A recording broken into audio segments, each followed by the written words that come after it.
एक ही परिवार के एक दो नहीं बल्कि 4 लोगों का कत्ल हो जाता है, वो भी बहुत ही निर्मम तरीके से। 5 में एक बच्चा होता है जिसकी उम्र लगभग 1.5 साल के आसपास होती है।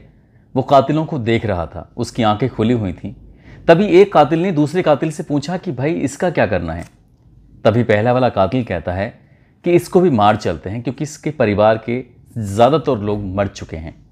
इसे कौन पालेगा, इसकी कौन परवरिश करेगा। जाहिर सी बात है, ये बेटी वैसे है, अगर इसकी पिता दूसरी शादी कर भी लेगा तो इसकी दूसरी माँ इसको कभी प्यार नहीं करेगी।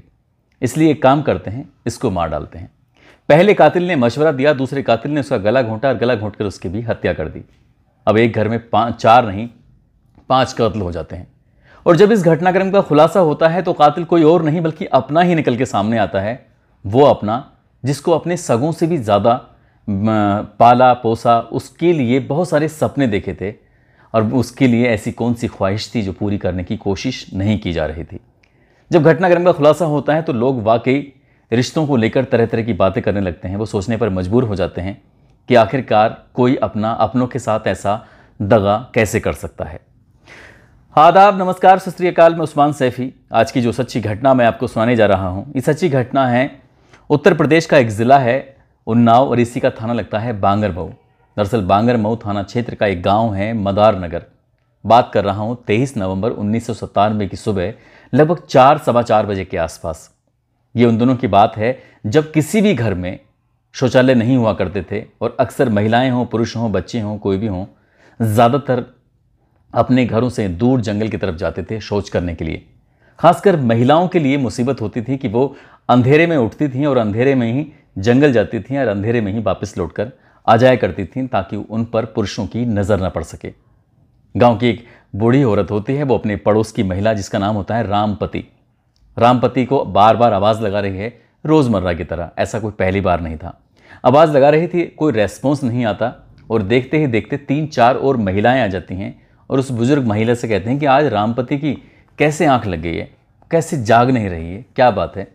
तब वो 4-5 महिलाएं उस दरवाजे को जैसे ही खोलने की कोशिश करती हैं, धक्का लगाने की कोशिश करती हैं, तो दरवाज़ा पहले से ही खुला हुआ था, बंद नहीं था। अब वो 3-4 महिलाएं वो अंदर जाती हैं। अंदर जाने के बाद घर में एक लालटेन रखी हुई थी, वो जल रही थी और लालटेन जब जल रही तो घर में कमरे में अच्छा खासा उजाला था। और उजाले के बाद कमरे का दरवाज़ा जब खोलते हैं तो वो भी सिर्फ कह सकते हैं भिड़ा हुआ था। गांव के भाषा में ऐसे बोलते हैं, वो पूरी तरह से लॉक नहीं था, बंद नहीं था। जब उसे खोला जाता है तो अंदर का दृश्य देखने के बाद उन महिलाओं की चीख निकल जाती है। दरअसल रामपति और उसकी बेटी जो छोटी वाली है रिंकी, वो दोनों ही कमरे के अंदर हैं और खून से लथपथ पड़ी हुई थी। और इसे देखकर, इस दृश्य को देखकर उन सभी महिलाओं की जब चीख पुकार निकलती है तो जो आसपास के लोग थे वो गांव के लोग जाग जाते हैं। इसके बाद ये महिलाएं सीधे दौड़ती हुई छत पे जाती हैं और छत पे जाकर देखती हैं तो वहाँ पर जो बड़ी बेटी होती है, इसका नाम अन्नपूर्णा होती है, अन्नपूर्णा और उसकी 2 बेटियाँ वो भी वहाँ मरी हुई पड़ी हुई थीं।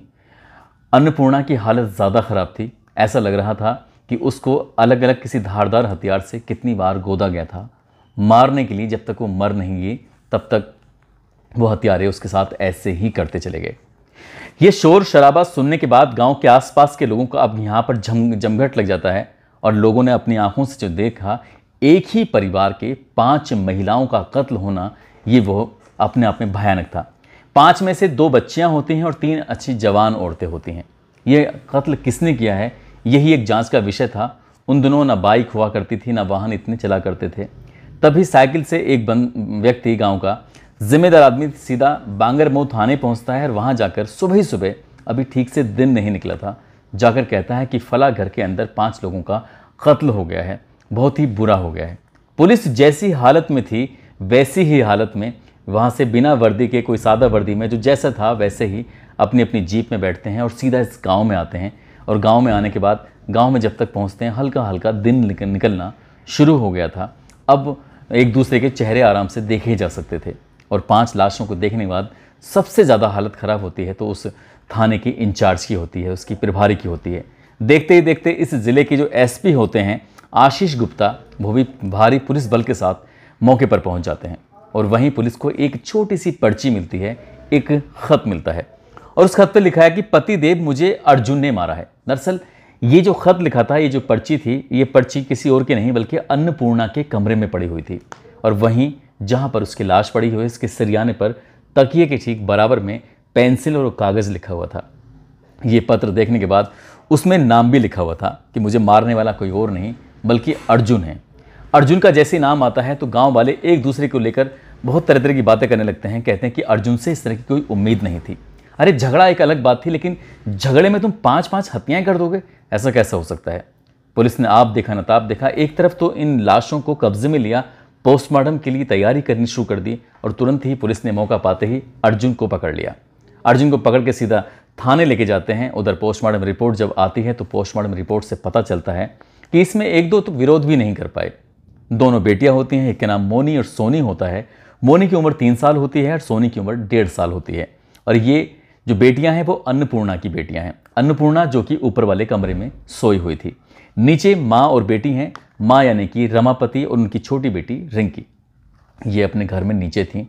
कौन मारेगा, क्यों मारेगा, एक सवाल था और उसका जवाब एक खत के माध्यम से मिल जाता है। हत्यारे ने धारदार हथियार से लगातार तीनों माँ बेटियों को मारा था, जबकि बच्चों का गला घोंटकर उसकी हत्या की थी। पुलिस ने जब इस अर्जुन से पूछताछ करनी शुरू करते हैं तो पुलिस ने अपने तरीके से उसको खूब मारा पीटा, अपनी सख्ती से उससे पूछताछ करने की कोशिश की, लेकिन बार बार बस वो एक ही बात बता रहा था कि मेरी इस परिवार से दुश्मनी ज़रूर थी, मेरी इस परिवार से अदावत ज़रूर थी, लेकिन मैंने इनका कत्ल नहीं किया है, यह कत्ल किसी और ने किया है। पुलिस को कई दिन बीत जाते हैं। कई दिन के बाद भी पुलिस को सफलता नहीं मिल पाती। पुलिस करे तो क्या करे। इसके बाद जब पुलिस ने अलग अलग लोगों से, आसपास के लोगों से पूछताछ करनी शुरू की, तब आसपास के लोगों ने कहा कि ये टीवी देख रहे थे। उस दौर में लोग ब्लैक एंड वाइट टीवी देखा करते थे, जिस एंटीने को घुमाकर जब उसे चित्र आया करते थे उसी से। तो देखते हैं कि टीवी घर में रखा हुआ है, लेकिन बैटरी से वो डिस्चार्ज हो चुका है। पहले बैटरी से चलते थे, लाइट इतनी गांव में आया नहीं करती थी। अब ये जो पुलिस और जांच करती है, जांच करते करते एक नाम और सामने आता है। वो नाम आता है रमाकांत का। रमाकांत इनका भांजा होता है और इस घर में वो कई साल से लगातार रह के पढ़ा था और यहीं से वो कुछ करना चाहता था। जब गांव वालों ने उसका नाम लेते हैं तो पुलिस वालों ने पूछा कि वो रहता कहाँ है, तो उसके बारे में बताया गया था कि वो ज़िला हरदोई है, उसका थाना लगता है माधोगंज और माधोगंज थाना क्षेत्र का एक गाँव लगता है सादा मऊ। वो सादा मऊ का रहने वाला था। पुलिस की एक टीम सीधा सादा मऊ पहुँचती है। वो लड़का अपने ही घर पर सोता हुआ मिलता है। 2-3 दिन का समय बीत जाता है। जब उससे पुलिस अपने साथ लेके आ रही थी, उससे कहा कि उनका मर्डर हो गया है। ये शायद उसी दिन की बात है जिस दिन का मर्डर होता है, 23 नवंबर 1997 की बात है। तो जब उसको पता चलता है कि तुम्हारी मामी का, तुम्हारे बहनों का, तुम्हारी भांजी का मर्डर हो चुका है, तो सूचना पाकर वो पुलिस के साथ जीप में बैठता है और बिना कुछ कहे, बिना कुछ उसके सीधा चला आता है। यहाँ अब थानेदार के पास पहुँचता है। थानेदार होते हैं A.K. रॉय और ये इंस्पेक्टर साहब इस मामले की जांच पड़ताल कर रहे थे। जब उनके सामने ये रमाकांत आता है तो रमाकांत से पूछते हैं कि रमाकांत, तुम इस घर में देखे गए थे उस रात जिस रात के ये कत्ल हुआ है, ये बात कितनी सही है? तो वो कहता है कि ठीक है, मैं 22 तारीख की रात को 9 बजे तक यहीं था और टीवी देख रहा था। और उससे पूछा जाता है और कि आखिरकार क्या बात थी, क्या हुआ था? वो कहता है कि मुझे कुछ नहीं पता। पुलिस वालों ने जब इस घर की तलाशी ली थी तो इसकी जो तिजोरियाँ थीं घर की, वो जो सामान था इधर उधर फैला पड़ा था, बिखरा हुआ पड़ा था। तो पुलिस को ऐसा भी लग रहा था कि लूटपाट के लिए हत्या की गई है, लेकिन जिस तरह से विरोध होना चाहिए वैसा पोस्टमार्टम की रिपोर्ट में ऐसा आया नहीं था। जो जहाँ 1-2 जने तो ऐसे थे जो जहाँ सोया हुआ था वो उसी जगह पर सो रहा था, उसी जगह उसको वैसी की वैसी स्थिति में मार दिया गया। जब इससे यानी कि रमाकांत से पुलिस वाले प्यार से पूछते हैं तो वो इधर उधर की बातें करने लगता है। एक ही सवाल को जब बार बार पूछ रहे थे, वो साइकिल से आता था, साइकिल से जाता था, उससे पूछा कि साइकिल तुमने कहाँ खड़ी की, तो उसने अलग तरीके से बात बताई कि मैंने साइकिल यहाँ खड़ी की।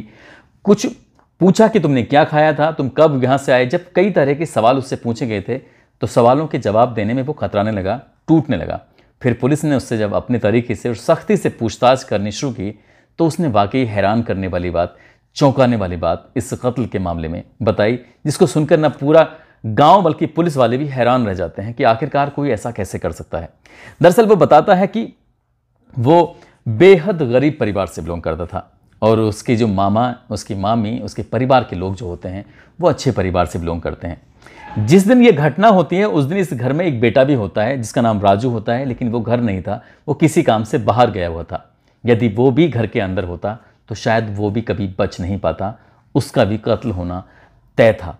दरअसल जब रमाकांत से पूछताछ करती है पुलिस, उससे बातचीत करने की कोशिश करती है, तब बताता है कि मेरे परिवार के लोग बेहद गरीब थे और मेरे मामा, मेरे नंसाल वाले, वो अमीर थे, उनके पास पैसा था। और यही कारण था कि एक दिन उसकी मामी ने उसकी माँ से कहा कि अगर तुम्हें कोई ऐतराज़ ना हो तो तुम रमाकांत को हमारे साथ भेज दो, हम इसे पढ़ाना चाहते हैं, इसे आगे बढ़ाना चाहते हैं। ये बात सुनने के बाद उसकी ननद को बड़ा अच्छा लगा, उसे लगा कि मेरा बेटा भी पढ़ लिख कर कुछ बन जाएगा, आगे बढ़ जाएगा।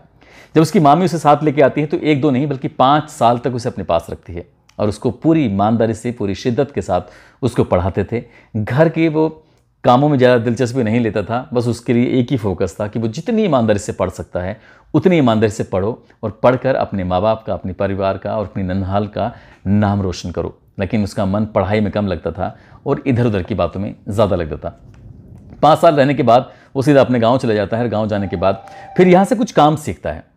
काम था उसका सीखने का, टेलरिंग का काम सीखता है, कपड़े सिलने का काम सीखता है। और कपड़े सिलने का जब उसे काम पूरी तरह से आ जाता है तभी वो एक दिन अपनी मामी के पास आता है और मामी से कहता है कि मामी, मैं ना माधोगंज में एक दुकान खोलना चाहता हूँ और मेरे पास पैसे की कमी है, मेरे माँ बाप इतने पैसे का इंतज़ाम कर नहीं पाएंगे, इसलिए अगर आपको ऐतराज़ ना हो तो मुझे 20,000 रुपये दे दो। तो मामी ने साफ इनकार कर दिया था कि इतने पैसे हमारे पास नहीं हैं, थोड़े बहुत पैसे की बात होती तो मैं दे देती, लेकिन इतने पैसे नहीं हैं। तभी वो बीच बीच में आता रहता था और जैसे वो अमूमन पहले घर में एक राजू यानी कि अपने ममेरे भाई की तरह रहता था, बिल्कुल ठीक वैसे ही रह रहा था। और इसने एक माधोगंज में एक छोटी सी दुकान खोली थी। उस दुकान में उसका दोस्त रहता था शंभू, शंभू भी साथ रहता था। तभी शंभू से कहा कि शंभू यार, इतने पैसे तो हैं नहीं, हम इस दुकान को थोड़ा सा बड़ा रूप देना चाहते हैं, अच्छा रूप देना चाहते हैं, ज़्यादा लोग यहाँ कपड़े सिलवाने आएंगे तो ज़्यादा पैसे कमाएंगे, ज़्यादा पैसे कमाएंगे तो फिर हम अमीर हो जाएंगे और हम भी अपने ननिहाल वालों के बराबर में पहुँच सकते हैं। जब शंभू से बात कही, शंभू को बहुत सारे सपने दिखाए। शंभू इसका सहायक होता है इसकी टेलरिंग की दुकान पर और वो तय करते हैं 19 नवंबर 1997 को ये घर आते हैं। और मामी अपने भांजे को देखकर खुश हो जाती है, कहते हैं कि तुम क्या खाओगे। उसके लिए खाना वाना बनाया जाता है। जब खाना बनाया जाता है तब उसके बाद वो खाना वाना खा के जब पूरा परिवार सो जाता है तब वो तिजोरी के पास जाता है। तिजोरी में जहाँ पैसे रखे हुए थे, जहाँ गहने रखे हुए थे, जहाँ कीमती सामान रखा हुआ था, और कीमती सामान अन्नपूर्णा वाले कमरे में, जहाँ पर अन्नपूर्णा ऊपर वाले कमरे में सोती थी। अब वहाँ जाने के बाद दोनों कोशिश करते हैं उस तिजोरी को खोलने की, लेकिन तिजोरी खुल नहीं पाती। चुपचाप आकर वो अपने कमरे में जहाँ सोए हुए थे, जहाँ उनकी सोने की व्यवस्था की गई थी, वहाँ आकर लेट जाते हैं, सो जाते हैं। अब यहाँ से दिन निकलता है, दिन निकलने के बाद यहाँ से चले जाते हैं और इधर उधर एक दिन रुकते हैं। अगले दिन 20 तारीख को भी, यानी कि 19 में आए थे, 20 में यहाँ से निकल जाते हैं और 20-21 में ये ऐसे ही घूमते रहते हैं और एक बार फिर से 22 तारीख को, 22 नवंबर को फिर से आ जाते हैं।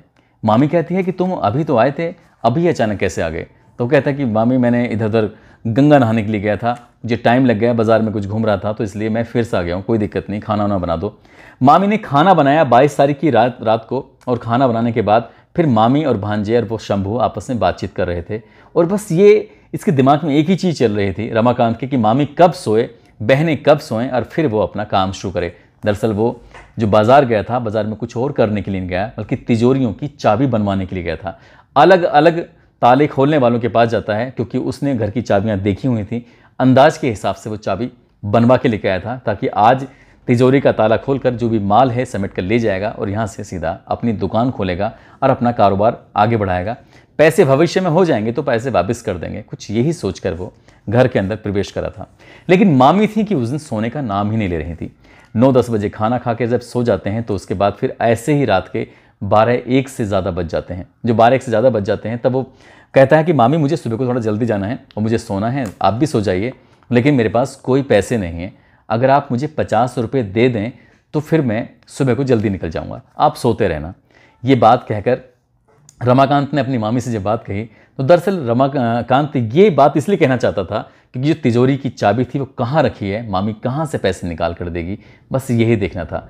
मामी ने अपनी जो तिजोरी की चाबी थी वो तकिए के नीचे रखी हुई थी, वहाँ से तकिए के नीचे से चाबी लेती हैं और सीधा ऊपर वाले कमरे में जाती हैं, वहाँ से 50 रुपये निकाल के लाती हैं क्योंकि उन दिनों 50 रुपये की भी अपने आप में बहुत अहमियत होती थी। और वापस उस तकिए के नीचे ला रख देती हैं। जब वो रात भर सो नहीं रही हैं, बातचीत ही कर रही हैं, तभी वो अपने दोस्त शंभू को इशारा करता है कि ठीक है, काम कर दो। तब इससे पहले कि अब इसने रमाकांत ने अपनी मामी को यानी कि रमापति को जिनका गिरेबान पकड़ने की कोशिश की है तो वो छूटकर भाग जाते हैं और ज़ोर से चिल्लाते हैं। रिंकी को जब आवाज़ देती हैं तो रिंकी जाग जाती है। इनके पास बाजार से लाया हुआ चाकू था और उस चाकू से अपनी मामी को लगातार एक के बाद एक कई वार कर देते हैं और मामी वहीं की वहीं ढेर हो जाती हैं। इसी बीच में रिंकी की आंख खुल जाती है। रिंकी इन्हें ये सब कुछ करते हुए अपनी आंखों से देख लेती है। रिंकी ने जब ये देखा, रिंकी ने जैसे चिल्लाने की कोशिश की, शंभू ने उसे पीछे से पकड़ लिया और उसके बाद एक के बाद एक उसको भी चाकुओं से वार करना शुरू कर देते हैं। चाबी उनके हाथ में आ ही चुकी थी और जब चाबी हाथ में आ चुकी है उसके बाद फिर वो ऊपर वाले कमरे में जाते हैं, तिजोरी खोलते हैं, वहाँ से माल समेटते हैं और जब माल समेट रहे थे तब अन्नपूर्णा की आँख खुल जाती है। अन्नपूर्णा की आँख खुलती है, वो जैसी कहती, भैया तुम क्या कर रहे हो, चोरी कर रहे हो, क्या कर रहे हो। जब ये चोरी करने वाली बात आती है तभी वो खूंखार तो पहले हो ही चुका था, अब तक 2 मर्डर वो कर चुका था, इसलिए वो अपनी बहन अन्नपूर्णा को भी नहीं छोड़ता और उसको मौका ही नहीं देता चीखने और चिल्लाने का। वो जिस अवस्था में पड़ी हुई थी उसी अवस्था में उसके पास पहुंचता है और एक उसकी गर्दन पे इतनी ज़ोर से छुरी चलाता है, चाकू चलाता है कि उसकी वहीं बैठे बैठे ही मौत हो जाती है। अपनी माँ को तड़पता हुआ देखकर जो बड़ी बेटी थी 3 साल की मोनी, उसकी आँख खुल जाती है और आँख खुलने के बाद वो अपनी आँखों को मसल रही थी, कभी माँ को देख रही थी।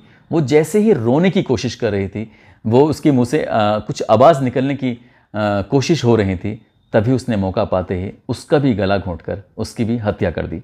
अब घर के अंदर ज़्यादातर लोग मर चुके हैं। 4 लोगों की हत्याएं हो चुकी हैं, यानी कि 4 महिला, जिसमें 3 महिलाएं हैं और एक छोटी बच्ची है, उसकी मौत हो चुकी है, वो मर चुकी हैं। वो आराम से बिल्कुल कोई विरोध करने की स्थिति में नहीं थी।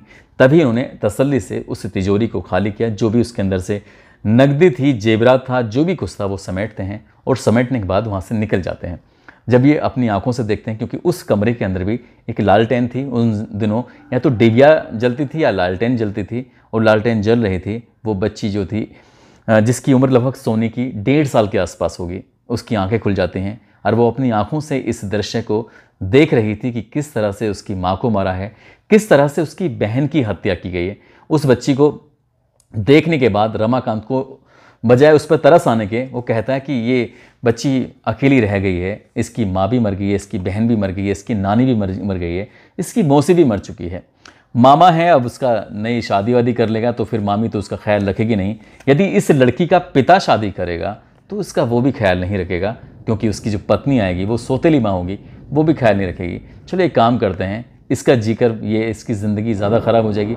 हम लोग 4 मर्डर कर ही चुके हैं तो एक और करने में कौन सी दिक्कत है।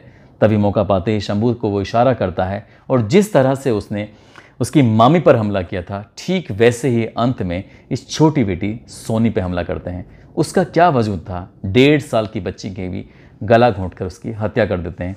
और वो ये सोच के घर से निकले थे कि किसी को इस घटनाक्रम के बारे में पता ही नहीं चलेगा। लेकिन जो इस मामले की जांच कर रहे थे इंस्पेक्टर A.K. राय, उन्होंने बड़े ही सावधानी से, बहुत ही होशियारी के साथ इस घटनाक्रम का खुलासा किया। और जब इस घटनाक्रम का खुलासा होता है तो पूरे गांव में खबर आग की तरह फैल जाती है कि हत्यारा अर्जुन नहीं बल्कि उसका सगा भांजा है, जिसको 5 साल तक रख के इस घर के अंदर उसकी परवरिश की थी, उसको आगे बढ़ाने की कोशिश की थी। उसने पैसे को हथियाने के लिए, जेवरात को अपने कब्जे में लेने के लिए अपनी मामी, 2 बहनें और 2 भांजियों की हत्या कर दी। जब उससे पूछा गया कि यार तुम्हारा भाई यानी कि राजू यहाँ पर होता तो क्या तुम उसे भी नहीं छोड़ते, तो वो कहता है कि अगर राजू भी होता तो मेरी मजबूरी थी, क्योंकि उसको भी मैं नहीं छोड़ता। दोस्तों, ये जो कहानी, ये जो आपको घटनाक्रम सुनाया गया है, ये घटनाक्रम ये सुनाया गया है वो किस्सा गोई से सुनाया गया है। जो किस्सा गोई IPS राजेश पांडे, जो कि रिटायर्ड हो चुके हैं IPS ऑफिसर, मैं उनका इस कहानी के लिए दिल से शुक्रिया अदा करूँगा, धन्यवाद दूंगा कि जिस तरह की कहानियाँ वो लेके आते हैं वो वाकई अपने आप में बहुत अच्छी कहानियाँ होती हैं। तो मैं उनको बार बार धन्यवाद देता हूँ। साथ ही इस घटनाक्रम को सुनाने का उद्देश्य किसी को परेशान करना नहीं है, किसी का दिल दुखाना नहीं है। पुलिस ने इन दोनों आरोपियों को, जिसमें शंभू और रमाकांत, दोनों को गिरफ्तार किया। गिरफ्तार करने के बाद जेल भेज दिया और ये घटना उन्नाव के उस बांगरमऊ जिले की, बांगरमऊ थाने की सबसे चर्चित घटनाओं में से एक रही थी कि एक ही परिवार के 5 लोगों की हत्या होना अपना आप में बड़ी बात होती है। दोस्तों, आज जन्मदिन तो किसी का नहीं है, लेकिन नाम लेने की अपील की थी, जिसमें खुर्शीद खान है, सगीर खान है, पवन है, अमित यादव हैं, जैकेश यादव हैं, निशा देवी हैं, शाहनवाज सैफ़ी हैं, उर्मिला पटेल हैं, इरशाद हामिद हैं, कृष्ण पासवान, जसवंत सिंह, विष्णु दत्त, अर्चना शुक्ला, अशोक गहलोत, रणवीर सिंह, इन लोगों ने नाम लेने की अपील की थी। आप सब लोग अपना ख्याल रखें, सुरक्षित रहें। जय हिंद, जय भारत।